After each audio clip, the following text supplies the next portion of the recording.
Hey gang, this is Andy over at the Facebook Live TV show, coming to you live from Brea, California, where it is rainy. It's terribly rainy.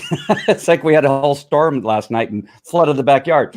But in spite of that, I have a great show. I have one of the founders of StreamYard, Geige, and he's going to come on and talk about what's happening with StreamYard right now, what's going to hopefully be going on in the future, and some of the important things that you need to know about going live. And doing live broadcasting across all kinds of different platforms, not just Facebook, but YouTube and Twitter and LinkedIn and all the other ones that are out there. So right after this video, we'll get to meet Geige.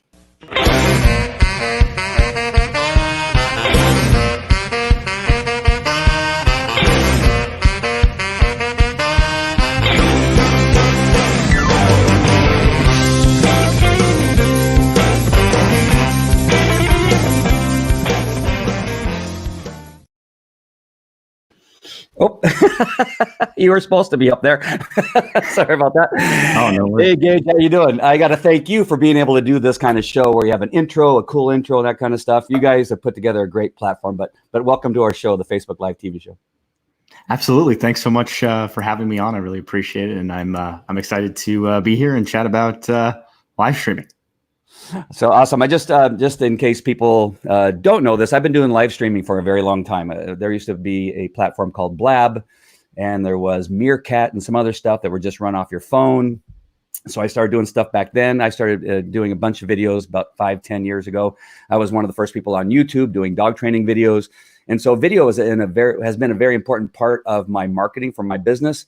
But now more than ever, especially with all of us being quarantined in our homes, StreamYard seems to be huge for everybody. Have you, just before we get into StreamYard, have you noticed that there's been a lot more streaming online with not only your platform, but other platforms? Oh, yeah, absolutely. It's insane right now. Everywhere, I think, like anything that involves people consuming content online, like YouTube, Facebook, Netflix, they're all seeing insane spikes. And us as well, especially as far as like support is concerned, because there's lots of new people that are sort of scrambling, like they had a conference canceled or they had a meetup canceled, and they're working to bring that event online. And for a lot of people, it's the first time they've ever done anything like that. So big shout out to our support team who are helping those people along, because that's one of the biggest changes. There's just so many support messages from new people. But yeah, I think anyone that has an online presence is seeing an insane spike right now, because how often is it that a decent percentage of the world is inside? It's pretty crazy. Yeah, for sure. And so any of you watching, I see there's a large number of people popping on right away. If you have any questions, make sure to just write them in chat so I can ask Geige before we jump off here. But I'm going to go ahead and get started with a few of my questions, if that's okay with you. So first of all, these are really important. I want to know, what are the pillars of StreamYard? This is really one of the things that makes StreamYard so awesome, I think. Yeah, absolutely. Yeah, we always talk about the three pillars, which are ease of use, stability, and professional streams. And we call them our pillars because it's sort of what we always keep in mind as we work on StreamYard. No matter what we're doing, it's sort of a filter that we use when we decide any sort of change we're making, whether it's adding a feature or making a change of any kind. We think about, okay, is this in line with our values and those pillars? And that's what we focus on, because I think there's lots of great tools out there for people that have advanced setups and whatnot. But for people that are new to live streaming, it can be pretty daunting. So we want to really serve those people and create a really easy experience that still makes them feel like a pro and gives them the tools they need to make a good show. Yeah, while you're talking about that, I was just showing my screen. I'm sharing the dashboard that we are in, or at least that I'm in right now, and you can see on the right, these are the assets that I can bring up, and these are like frames and things like that I can show, lower thirds and that kind of stuff. It makes it so simple to run a show, make it look professional. And then if I have a graphic I want to show as somebody's talking, I can go ahead and place that up. And so again, I'm sharing the screen from another dashboard, not the current dashboard we're on. And as you saw, here are the videos that you can play. You can change your background, and here is the background that I have sometimes before a show starts. And this is a background I created in Canva so that I could have my name and your name underneath. And it's just, you create these things fairly simple.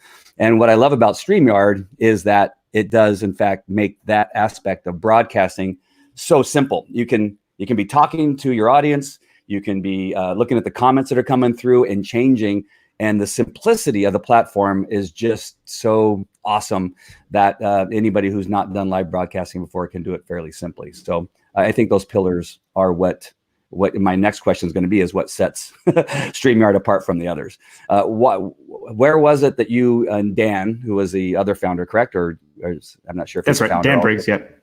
Yeah. That you decided that you wanted to keep it simple. What in your history made you think, we better keep this simple for some of the people that don't know what they're doing?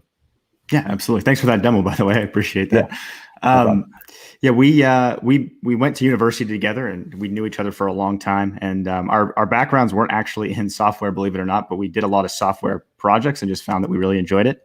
And we had a lot of experience making meeting applications. So like VoIP is the technical term, so things similar to Zoom and Skype. And we're wrapping up a previous project, and we're sort of deciding what we wanted to tackle next. And we found the live streaming space really interesting, because we thought there was, I sort of alluded to it before, that there's really nice tools and really great tools for people that were a bit more technical. A good example, like OBS for gamers is awesome. That's one of the most popular tools for gamers. But it requires a pretty powerful computer to use. You have to be relatively tech savvy with what you're doing. And if you're a gamer, that's fine, because you're used to playing complicated games and you're probably on the computer a lot. So it's not so daunting to set up something like OBS.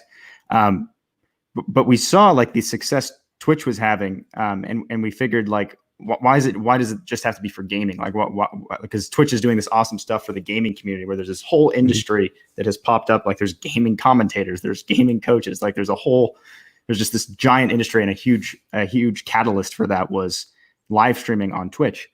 And we figured a big part of the reason that was sort of maybe slowing that, as far as like, why is there not a platform for fishermen who stream, or like people that are into cars, is mostly, it was probably because a lot of those people aren't into computers, right? They're not into tech. And the process of setting up a stream is pretty scary. You have to, like, what's an encoder? What are bit rates and all that stuff? So we figured if we could make a tool that was super easy, that someone didn't really have to know anything about live streaming could use, and also give them the tools to sort of make it a bit more engaging and entertaining, because that's the other advantage that gamers have, is they can sort of offload entertainment to the game. But if you're not playing a game, that's hard to do. So we want to help people be more engaging by having things like popping the comments on screen and bringing in guests. And that's sort of a long answer to your question, but that's sort of, we figured, like, okay, we have this skill set of, we know how to make meetings. So let's combine meetings with live streaming and make like the easiest tool we possibly can. And hopefully that will allow people that aren't into tech to, tell their stories and grow their own industries the same way that gaming has. Okay. So besides that, what sets StreamYard apart from other live broadcasting tools? I have a couple of my favorites, but what do you think sets it apart? For sure. The number one thing we always focus on is ease of use. That's the biggest one. Because there's tons of tools out there. And I think our sort of unique place in the market is, let's try to make this as easy as possible. So that's the number one thing, in my opinion. We do have some unique features. Like, there's not very many tools that have multi-streaming built directly into the platform. Most of them integrate. You usually have to combine a few tools to have that happen. But a while ago, Dan and I, it was one of our most requested features, and then people were finding the experience of connecting StreamYard to other services a bit clunky. So we wanted to apply that philosophy of ease of use, stability, and professional streams to multi-streaming. So we spent a lot of time really focusing on making the user experience for that great. And I think without sounding like rude or something, I think we've done a very good job. Like, you can schedule, especially with the scheduling, you can schedule the multiple platforms. You can sort of line up this event across multiple platforms. All the comments come in, and you can sort of you can sort of make each audience happy, because you're able to engage with each one of them and have all those comments. And that's a pretty unique feature. I don't know of too many platforms that offer that. Well, one of my favorites is, of course, the stability. I've been on a lot of platforms, and I've even done shows on this where I would be on Zoom in the morning, because I have a mastermind group that we use Zoom, and the internet is struggling and everybody's like pixelated, and you have to, just go to voice and not have your camera on because there's not enough Wi-Fi going through to some of the other platforms. I'm not going to call them all out. And then I'll come on StreamYard and do my broadcast, and it runs perfectly. And I'm going, what the heck? Why is that? And you guys have made it so stable. It is incredible. One of the things that's always difficult to make sure and maintain is the sync between the movement of the lips and the sound coming out of the speakers for the people to listen. Sometimes that's nearly impossible because of all the issues in regard to Wi-Fi and internet connection, that kind of stuff. But you guys do an incredible job of whatever you're doing, which is magical, I think. It's really truly amazing, because I've been on I've used everything. I can't tell you all the different platforms and tools that I've used, but yet your StreamYard is so amazingly stable. Well, that's great to hear. Hopefully we look good right now. That'd be kind of embarrassing. I'm actually on not a great Wi-Fi connection right now, so hopefully I sound and look all right. But yeah, I mean, that's very high praise. So I appreciate that.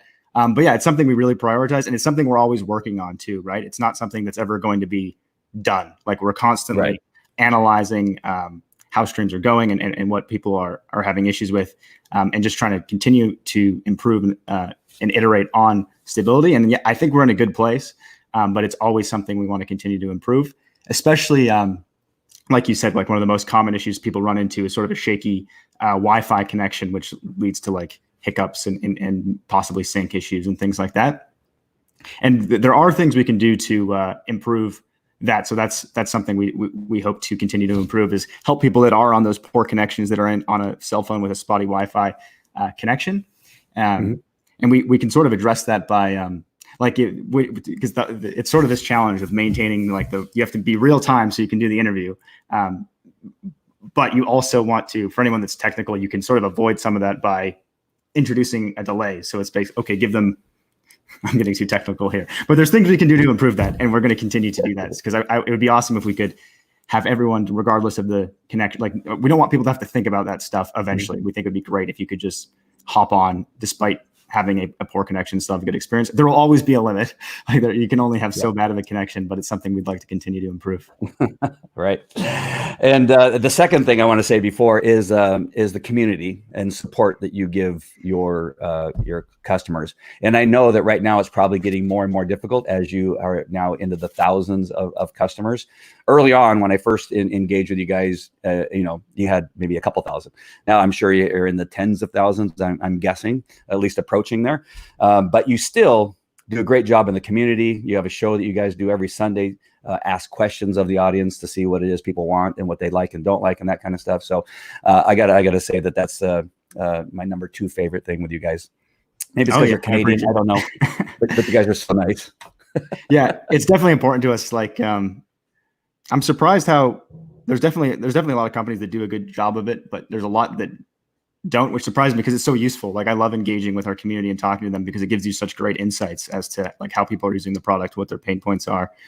So yeah, it definitely gets difficult as you grow, and it gets harder and harder. But I think I'll always try to, like, even like now it's gotten to the point, like I used to be able to respond to every single post, and now that's pretty hard to do.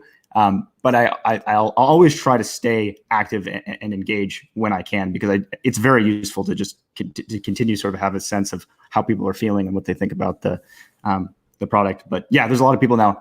We actually just hit 30,000 monthly active broadcasters, which is pretty cool. There's 30,000 people that go live every month now. So that's pretty cool. Yeah. Awesome. I just saw a comment here from Will Irish. It's so funny because Will Irish and I spoke at the same event several years ago, maybe 4 years ago. Facebook had just launched their live platform, Facebook Live, and I had already written a book on it 2 weeks after they launched it. And I spoke on stage about why everybody should do a Facebook Live before anybody even knew what a Facebook Live was.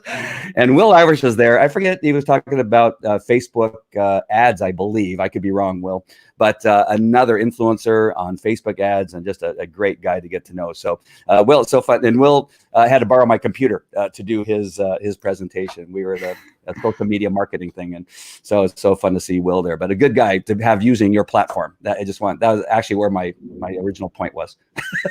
Awesome. A really good guy for that, a big influencer in that space. So what is throttling? I've been hearing a little bit about throttling lately. Yeah. So like we talked about before, like, I don't know that there's ever been a time in history where this many people have been on the internet. So a lot of for people that aren't familiar with it, like when you access the internet, you go through your ISP, your internet service provider. So one thing that it actually hasn't come up as much as I thought it would, given how many people are actually on the internet right now. But some people have run into issues regardless of where you are, whether if you're just a YouTube user or a Netflix user, no matter what you're on, just because your internet service provider like Comcast or Frontier, there's lots of them, just have so many people using them right now that they're having to, some of them, place limits on speed. So there's not a big enough pipe for all the data coming in, which might be why your YouTube videos are not loading, or your Netflix isn't loading, or your internet connection is poor, just because there's so many people on the internet right now. Yeah. And before I forget, and you've mentioned YouTube, I want to make sure people understand that I'm using StreamYard. I'm using one tool, and I'm broadcasting on 3 different Facebook pages, YouTube, and Twitter. And I would be on more, except for I got to get Geige to give me more permission to be on more social sites. But I'm limited because you're limited by 5 currently. I'm hoping to get a couple more in there, but because I like to broadcast in a lot of places. I like to be what's called being everywhere now. So I want to be as many places as possible, getting my message out to share the greatness of StreamYard. But that is one of the great things about StreamYard, is that I can be on all of those without requiring another tool like we used to, and go live on all those different platforms. So really important that I mentioned that. Did you want to say anything about that before I? I was going to say we do plan on increasing it, so hopefully we can help you out, help other people that are struggling with that out soon as well. And I know the subject comes up. I don't have a banner for it, but what about Instagram? We've heard that a couple Sundays. People wondering when you're going to be on Instagram. Is that a possibility? Yeah, I actually added it to our FAQ because people really want Instagram access, which I understand. We'd love to support Instagram. The issue there is just that Instagram has a policy as far as like how to access their API and whatnot. And as of right now, they sort of want everything to be done within their own ecosystem. They don't really want third-party integrations with things. They shut down, like they used to have a way larger ecosystem of third-party apps, and most of that has gotten shut down. But yeah, the short answer is like it's possible for us to integrate with them, but it's against their policy, and we obviously want to be compliant with Instagram and respect their rules. But if that ever changes, we will certainly add a Instagram integration because we're also fans of Instagram.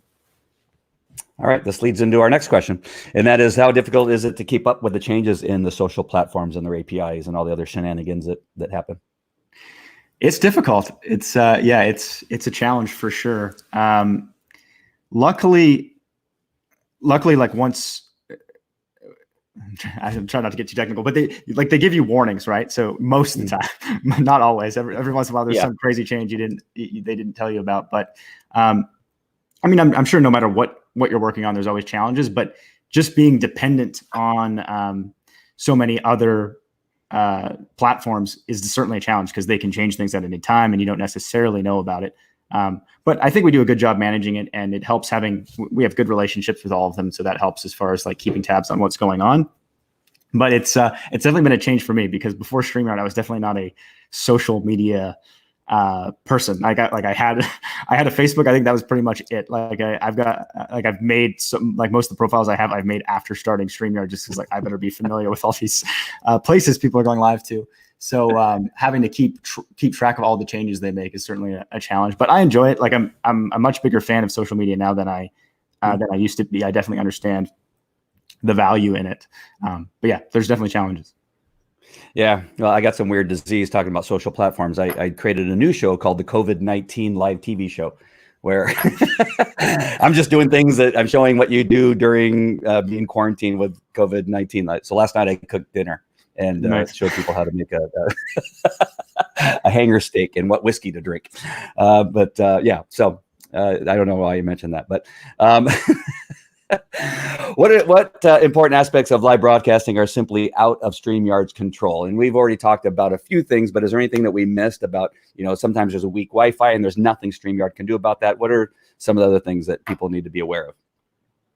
Yeah, absolutely. The number one thing is the internet connection. So despite the fact that we're going to continue to try to improve people that are on bad connections, if you just want to simplify your life, best thing you could possibly do is just plug in directly, because it will eliminate probably over 95% of the issues you might encounter. So that's the best way to start. And if you're going live, you want to eliminate all possible variables. So just plug in and so you can focus on your content without having to worry about it. That's the biggest, by far the biggest one people run into. The other thing that can sometimes be an issue is if you have like an older computer that has a bunch of stuff running in the background or something, like you've got a super heavy antivirus that's running like analyzing the whole computer while you're live. There's only so much we can do if your computer is just getting hit really hard by other programs running. So whenever possible, make sure you close out of everything other than StreamYard, and that will also improve your experience. Because there's not much. Your computer only has so much horsepower, and if that's dedicated to something else while you're live, it'll still work. But that's often to the cause of, like, if you're having sync issues or things just don't look great, that can be a problem. Other than that, most things or a lot of things are in our control that that for most platforms aren't. Like, that's one cool aspect of StreamYard is with lots of platforms, you sort of have to have a head or a more expensive computer that's pretty powerful. But the way StreamYard works is it handles the majority of the processing. So pretty much all you need to do is send your webcam feed, and and each person sends their feed individually, and StreamYard does the heavy duty processing of like mixing everything together and putting it in the right format to send out to YouTube and Facebook, and which is pretty cool because it allows you to go live on something like a Chromebook, which there's not too many tools out there where you could go live with something that was that low power. So by having that, it does put a lot of things in our control as far as it makes it so, like, as long as you have a good internet connection, you'll probably have a good experience because most of the work is offloaded into the cloud, and that's where most of the processing happens. All right. So I'm going to just put this up really quick because somebody asked, where do I get StreamYard? And so just go to getstreamyard.live, and that'll take you to the page. It's my affiliate link, by the way. I'm just going to be transparent there and let you know that is an affiliate link. So you'll be helping out, but it's a good thing, and it's okay. And then I also want to go back onto one of your points there is what I often tell people, they don't realize how many things in their home are running on the Wi-Fi. Also, if I just look in front of me, I can see that my alarm system for my home is running through Wi-Fi. I have 4 Arlo cameras and one of those other cameras that are all running off of the Wi-Fi. I have my solar panels, which sends the amount of energy my solar panel is using. That's on Wi-Fi. I think my refrigerator's on Wi-Fi. 3 Apple TVs in the house. All my kids, tablets that are probably on right now that are doing something, updating or doing something. And so when you really begin to put it all together, the difficulty I think many people have is not realizing that your computer that you're on right now is the only thing using Wi-Fi. Understanding that that's going to drag down your message. I happen to be on Wi-Fi right now, by the way, but I call the company AT&T. I call them. No, I'm so sorry. Spectrum. I call Spectrum now and always make sure that they push through and do a bunch of stuff to make sure that my Wi-Fi is running or internet is running at its highest possibility. And I have a huge modem, and I don't know, I'm updating it constantly. No, that's a great point. I should have mentioned that. Yeah, that's another very common one is people don't realize that if they've got like 8 other people in the house that are all trying to watch Netflix or Hulu or something, that's going to have an impact. But yeah, I'm actually on Wi-Fi too. We're both breaking the rules right now. I know. I do that all the time. So I tell my kids when I go live, I'm going live, everybody off, and they have to go outside and play so that they're not on Xbox and PS4 and all that kind of stuff. All right, let's get to. So sorry, I lost my focus there. What leading authorities or celebrities are using StreamYard? I just love to hear sometimes because on the Sunday show, sometimes you'll mention, hey, we just heard that such and such is using StreamYard. So can you give us an idea of who might be using it right now that we would know? Yeah, there's been lots of really cool ones lately, I think, related to what's going on right now, obviously. So one company actually that's been using it for a long time before any of this happened is a hardware company called Adafruit. And they have a really cool show they call Show and Tell, where they, for anyone that doesn't know, Adafruit's like this big electronics company. They sell like little circuit boards and LEDs and just kits for people that want to like build engineering projects. And they bring people in from all over the world to sort of show off what they've built. So that's pretty cool. We've been seeing a lot of musicians lately, which is pretty exciting. We saw Ben Gibbard from Death Cab for Cutie go live. For anyone who knows, oh, nice, that band, that was pretty exciting to see. The guitarist for Alice Cooper does a podcast where he interviews like rock stars and stuff. That's pretty cool. I'm going to say his name wrong. There's a very well known Broadway guy / radio host. I think it's Seth Rudin. I'm going to say it wrong. Seth Oh. Rubenstein. I don't know. But yeah, they did a charity event for the Actors Fund, and they raised a ton of money, like hundreds of thousands of dollars, while live on StreamYard, where they're bringing in celebrities and whatnot. So that was pretty exciting. They had like Rosie O'Donnell and like the lady from Sex and the City. I can't remember her name, but yeah, there's been tons of cool stuff lately that I've been seeing pop up. It's very exciting. That's pretty cool. That's got to be exciting. Yeah, it's awesome. Because if they're using it, and they obviously have hundreds of thousands of people, hopefully they're mentioning StreamYard from time to time as they are broadcasting. Will Irish wants to know, when scheduling a live YouTube published video, does it leave a thumbnail with remind button? That's a good question. I believe so. I believe that, yeah, if you just share out the link that's generated, StreamYard generates a link when you schedule on YouTube, that if someone goes to that, there's an option to click get reminder. I'm pretty sure, but I haven't checked in a while, but I think they can say like, hey, remind me when this goes live. And then, so for our scheduled broadcast, I created a graphic using Canva. I don't think I can bring it up. I was going to bring it up, but I know that goes to Facebook and shows in a pre-scheduled post. I've never looked to see if it shows up on YouTube. Does that show up on YouTube also? The thumbnail does, yeah. And it's a similar thing where there's like a countdown, and I do believe it might not be called get reminder, but there's like a bell or something to say like, hey, tell me when this goes live. Yeah. Okay. Then I had another one here from Nabi. He actually had a request where to go to add a whiteboard function. Oh, here it is. That one. Hey, Geige, can you add a whiteboard, please? You know, yeah, I appreciate the request. Hopefully at some point, for sure. It's just a lot of stuff going on right now, so it's tough to prioritize everything. But I definitely get it. It's a very cool feature to have, to be able to quickly demo something. So yeah, appreciate the request. Yeah, I ask about Stream Deck constantly. Yeah, that one's also on the list. People are probably frustrated with me because we've been talking about it for so long, but we will add it. The first thing that will come is hotkeys, so that people can sort of have quick keys to change things, and that will allow us to do the Stream Deck integration. But I know I've been talking about it for a while, not quite yet. Just the influx of people. Go ahead. I bought it too soon. The first time you mentioned it, I bought it. Yeah, this would be so cool to be able to play applause and laughter, laugh tracks, and all that kind of stuff. I was so excited. It'll come. It's okay. I don't hold it against you. What has been the largest or fastest growing demographic or industry for live streaming, as far as you can tell from your position? Yeah. So we're very much focused on a particular segment of live streaming. Like we're sort of the streaming program for everyone other than gamers. So the biggest one is gaming. There's tons of gaming live streams, but we're focused on everyone that's not about gaming. That's sort of our target. And I see a huge growth among podcasters and just content creators in general. I think a lot of people are starting to use it like as the sort of, it's sort of cool. They sort of use it as like the genesis for a bunch of different content. So they plan out, okay, what am I going to create content about? What's the subject? What are the points I'm going to hit? They do a live stream about that. And then after the live stream's over, they cut it up and they make clips out of it. They make a podcast out of it. That's one of the really common growing use cases I see, is people that are like business owners or entrepreneurs that are trying to be really effective about the content they create. Is like, okay, I'm going to do a long live stream every week and then create a bunch of content from that live stream. Mm-hmm. I see that growing quite a bit. But outside of StreamYard, gaming is continuing to, it's just huge.